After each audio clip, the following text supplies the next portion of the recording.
1 year ago, I treated the faded black plastic trim on this '07 Ford Ranger. I used boiled linseed oil, comparing that against Penetrol, which is an oil-based paint additive on this front section. The right half of the bumper, I used the boiled linseed oil. On the left half, I used the Penetrol, and you can see a dividing line right down the middle. The side on the right, the boiled linseed oil has faded out more, so the Penetrol is the clear winner. And over the course of the last year, I have not reapplied the linseed oil or the Penetrol. All I've done is wash and dry off this truck, and it's been sitting outside for the entire year. It has not been garaged. So let's take a closer look. So with a closer view, you can really see that line, see the distinction between the boiled linseed oil and the Penetrol side. Now I'm going to take off this vanity plate. We should see a difference on this bottom piece of plastic. Not really much of a difference under that plate.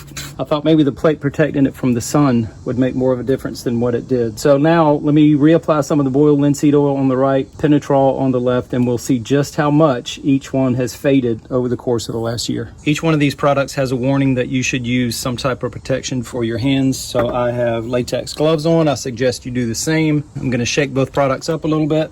Gonna do the linseed oil first on the right half using a lint-free cloth. And what you're about to see is how dark this right half looked 1 year ago. So that's how much the right side faded out. Now we have the Penetrol, and this is how much it faded out over the course of the last year,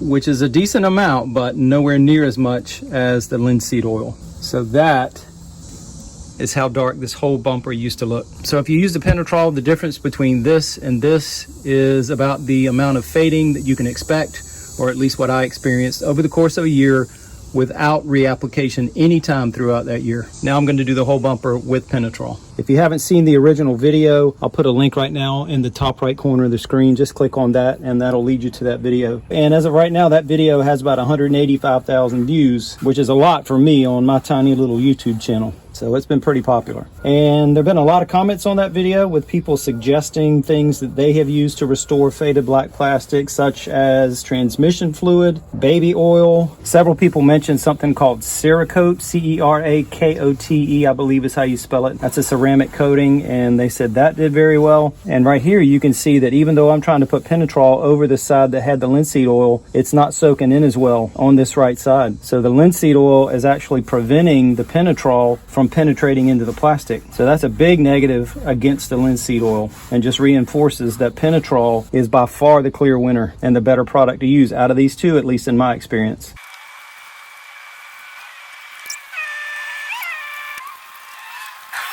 And a little bit of that Penetrol really goes a long way once you get the rag saturated. You don't need much at all. And Penetrol takes between 12 and 24 hours to fully dry. That's what it says on the label. You should also use it in a well-ventilated area. And when you're finished, do not store the rags in a pile. You should lay them out to dry. If you do lay them out in a pile, that can generate heat and the rags can spontaneously combust. And actually on the label, it's recommended that you submerge the rags. Once you're done, you should submerge them in a container in water. That's how dangerous it is if you store the rags in a pile. So don't do that.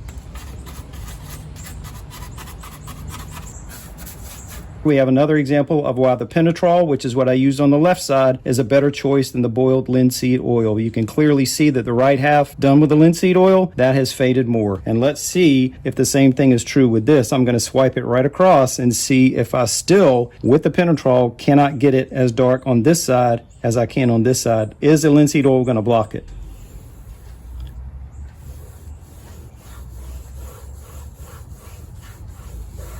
And not so much here. That's a good thing. But on that front bumper, we'll look at that again. The right half of the bumper, I'm not able to get it as dark as the left half. But here I didn't have that problem, at least not as bad, because I don't see much of a difference between the two. Door handles probably faded more than anything, and I treated these with Penetrol.